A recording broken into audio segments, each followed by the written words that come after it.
वक्फ act में संशोधन को लेकर पश्चिम बंगाल का मुर्शिदाबाद 24 परगना सांप्रदायिक हिंसा की आग में झुलस रहा है। टीएमसी के सेक्युलर विधायक इस आग में लगातार घी डाल रहे हैं। हिंसा फैलाने के लिए तुर्की बांग्लादेश के रास्ते बंगाल में भेजे जा रहे हैं। हिंसाग्रस्त इलाकों से लोग पलायन कर रहे हैं और इन सब के बीच टीएमसी का सांसद यूसुफ पठान चाय पी रहा है और मजे ले रहा है। हद तो तब हो गई जब राजधर्म निभाना भूल ममता बनर्जी बंगाली में गाना गाने लगी। मुसलमानों को वक्फ कानून नहीं लागू करने की पुड़िया थमाकर ममता बनर्जी गीत गा सकती हैं, क्योंकि वो वोट बैंक का गणित और सत्ता की समझदारी शायद यही करने की इजाजत देती है। लेकिन जैसे ही ममता बनर्जी ने बंगाली नववर्ष और बंगाल दिवस के मौके पर सोशल मीडिया पर मैं बंगाली में गाती हूं लिखकर बधाई संदेश दिया, बीजेपी ने तुरंत पलटकर हमला किया। इस पोस्ट पर तंज कसते हुए बीजेपी के वरिष्ठ नेता शुवेंदु अधिकारी ने सीएम की तुलना रोम के अंतिम राजा नीरो से करते हुए कहा कि जब रोम जल रहा था तब नीरो भी बांसुरी बजा रहा था।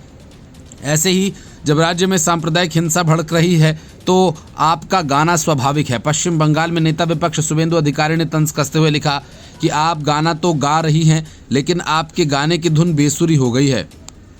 लोगों को बधाई देने से पहले अगर दंगा करने वालों पर कार्रवाई की होती तो राज्य के नागरिक सुरक्षा महसूस करते। शुवेंदु अधिकारी ने राज्य सरकार द्वारा पिछले साल से शुरू किए गए बंगाल दिवस कार्यक्रम के फैसले को इतिहास मिटाने की कोशिश करार देते हुए लिखा कि आज की आधुनिक भारत में पश्चिम बंगाल को भारत में शामिल करने के प्रयासों में श्यामा प्रसाद मुखर्जी का सबसे महत्वपूर्ण योगदान है, क्योंकि 20 जून 1947 को बंगाल प्रांतीय विधानसभा में एक वोट से पश्चिम बंगाल राज्य की स्थापना का निर्णय लिया गया था।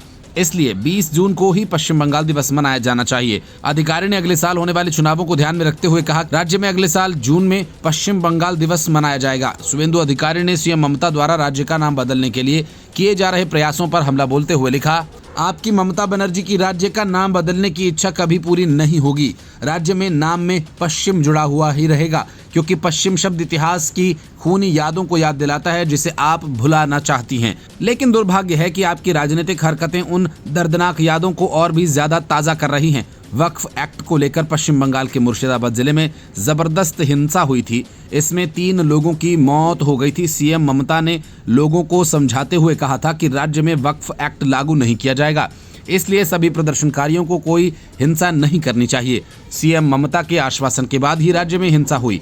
विपक्षी पार्टियों ने ममता पर तुष्टीकरण और वोट बैंक की राजनीति करने का आरोप लगाया। केंद्रीय मंत्री किरेन रिजिजू ने पश्चिम बंगाल के मुख्यमंत्री पर करारा वार करते हुए कहा कि ममता बनर्जी एक संवैधानिक पद पर हैं और संसद द्वारा बनाए गए कानूनों का पालन करना उनका दायित्व है। वह खुद से संविधान विरोधी प्रावधान नहीं बना सकती।